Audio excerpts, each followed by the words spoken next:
In the spring of 2023, a North Carolina resident noticed that his property line had disappeared. Where just a year before there had been grass, a dense wall of bamboo now stood several meters tall. The plant had come from a neighbor. Underground, the bamboo had laid down dozens of meters of rhizomes and surfaced right in the middle of someone else's yard. The cost of removal equaled the price of a new car. And this story is far from unique. Today, golden bamboo has already seized tens of thousands of acres of forests across the American South. It does not spread by seed. It moves underground, breaking through beneath fences, roads, and property lines. Despite this, it is still sold as an ornamental plant. Every year, thousands of people plant it voluntarily. But what exactly have they grown? 1882, Montgomery, Alabama. Gardeners plant a few stalks of Asian bamboo. The purpose is simple: fencing and fishing rods. Golden bamboo, Philostachys aurea, is native to the mountains of southeastern China, but it reached the United States through Japan, where it had been cultivated for centuries. The idea caught on. By the 1950s, golden bamboo was a popular garden plant throughout the South. A windbreak. Nurseries sold it eagerly. It grows in any soil, requires little maintenance, and looks appealing in a catalog. But there was one thing the catalogs never explained. Golden bamboo belongs to what are called running species. Its reproduction does not happen through seeds. It blooms once a decade, sometimes once every 30 years. Instead, it spreads through underground rhizomes, horizontal stems that lie in the top 30 centimeters of soil and can extend in any direction. They do not stop at concrete. They find a crack and pass through it. The Alabama Cooperative Extension Service has documented that large varieties of golden bamboo in warm climates spread up to 4 to 5 meters per year.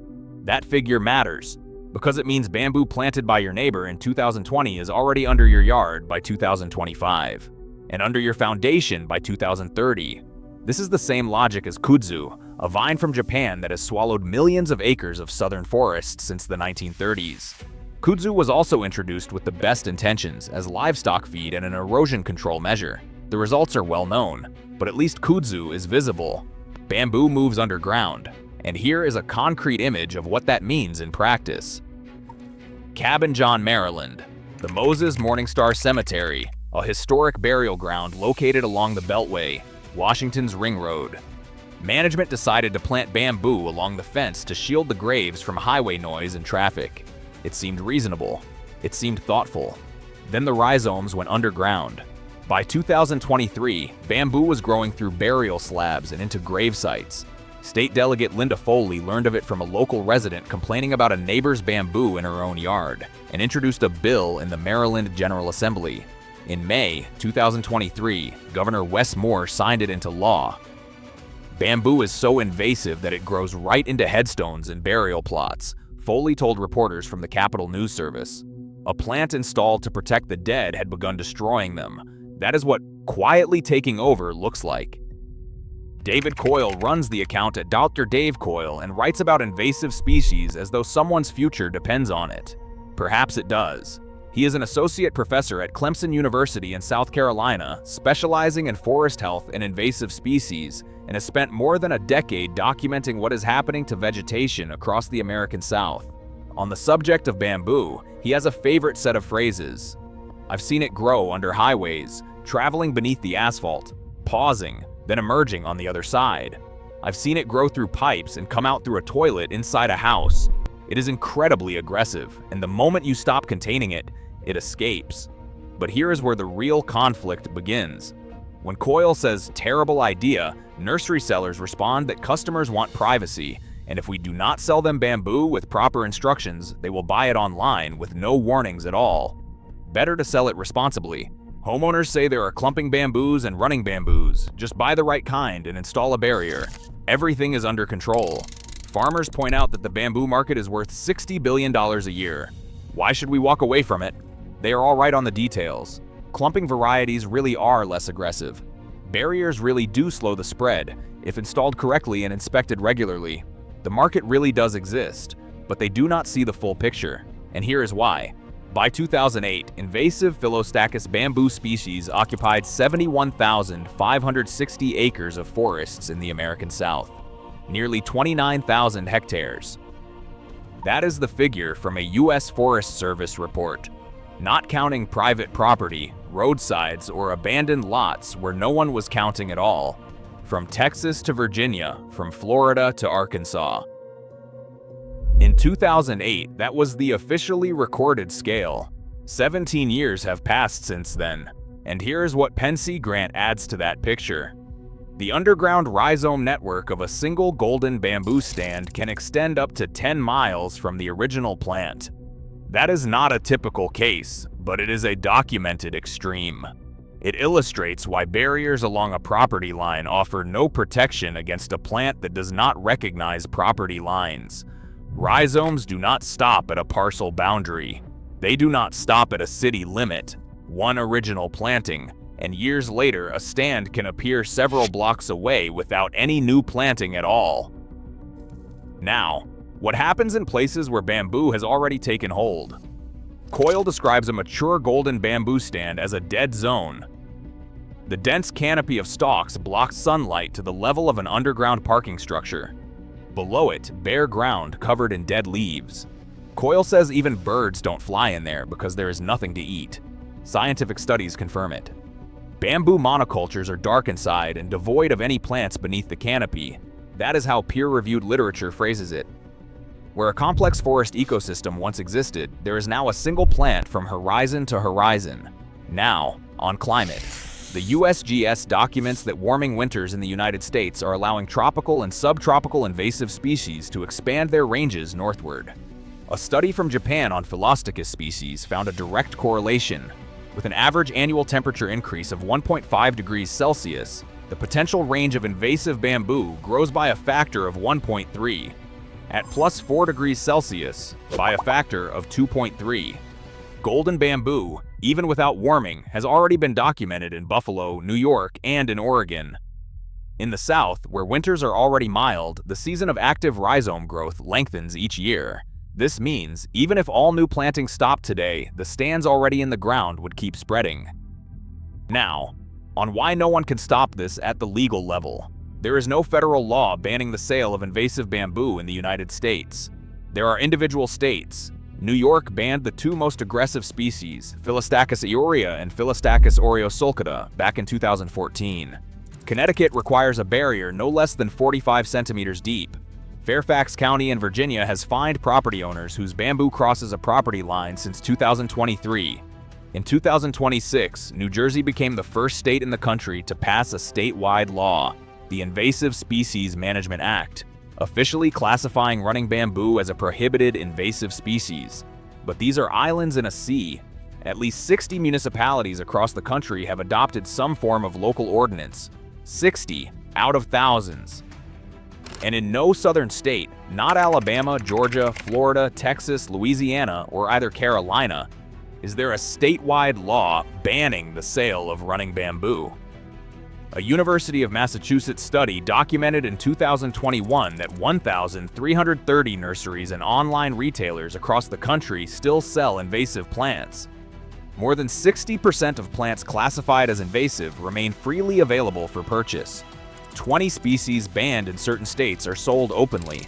$800 is what a full day with a bamboo removal specialist costs. 2 to 3 years of intensive treatment is what even a mid-sized stand requires. And even then, no guarantee. Because if the neighbor still has rhizomes in the ground, they will come back. Here's where this story becomes more complicated than it appears. 2023, Florida. The company Only Moso is aggressively selling farmers' bamboo seedlings, $10,800 per acre of planting material, with a promise to buy back the harvest at $22,000 per acre. They call it green gold. A sustainable product, a global market worth $60 billion, the future of American agriculture. The allurance of the University of Florida, who conducted an official risk assessment for Florida's natural areas, is direct. The profitability projections are unrealistic. But beyond that, 2 of the 3 varieties Only Moso offers farmers are running Philostachys. The official University of Florida IFAS conclusion is high likelihood of invasiveness in North America. Cedric Coley, only Moso's representative in Alabama, was unable to answer a journalist's questions about where the harvested material is processed, how many farmers have actually signed contracts, and what exactly is produced from purchased bamboo. The American Bamboo Society has warned a real harvest of commercial-grade material is no earlier than 10 to 14 years after planting. 10 years to grow stalks of the required diameter. 4 more years for them to harden sufficiently for processing.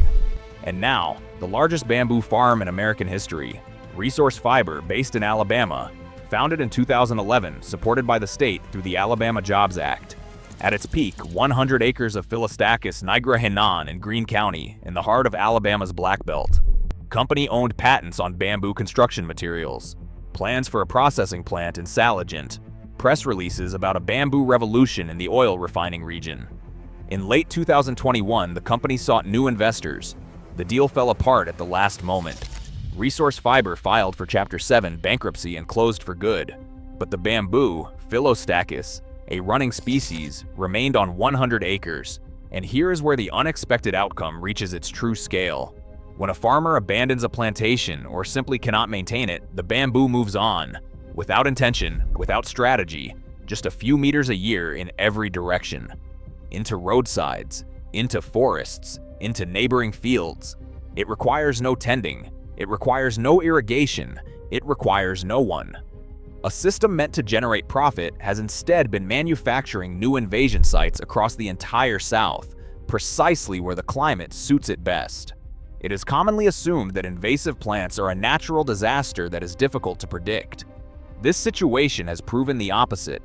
Bamboo spreads not despite human decisions, but because of them, because of decisions to plant, to sell, to market, to invest, and then to walk away. David Coyle wrote as far back as 2019 in a bulletin for Virginia foresters that a bamboo stand is a lifeless sea of emptiness, with no life except the bamboo itself. It has smothered all native vegetation, and few animals will enter a mature stand. That was written about plots where humans planted the bamboo. Where are we now? 60 municipalities across the country have adopted some form of regulation. One state, New Jersey, in 2026 has finally banned sales at the legislative level. Some nurseries have quietly removed bamboo from their inventory on their own, as Hempstead in New York did back in 2009. But if a federal law appeared tomorrow, who would enforce it? Researchers at the Center for Invasive Species Prevention documented in 2025 that only 10% of land managers in the eastern United States monitor for the appearance of new invasive taxa at all. Following cuts to federal programs in 2025, that gap worsened, not only for federal agencies, but for state and local programs that had relied on federal funding. The plant trade in the United States is a federally unregulated industry with billion-dollar turnover. A state-level sales ban means buyers simply order the same thing online from another state.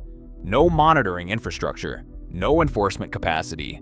71,560 acres in 2008 is the last major public figure for American forests. Since then, 17 years of silence. And there remains an open question that science has no answer to yet. What is the threshold of irreversibility? Is there a point beyond which the resources for control are no longer sufficient, and bamboo simply wins, quietly underground, without headlines? Every spring, millions of Americans walk into garden centers. Some of them buy bamboo. Some of them buy exactly the same Philostachys as the one planted in Montgomery back in 1882. It is still on the shelves. And while some pay hundreds of dollars a year trying to stop it on their own property, somewhere else, someone is planting it anew.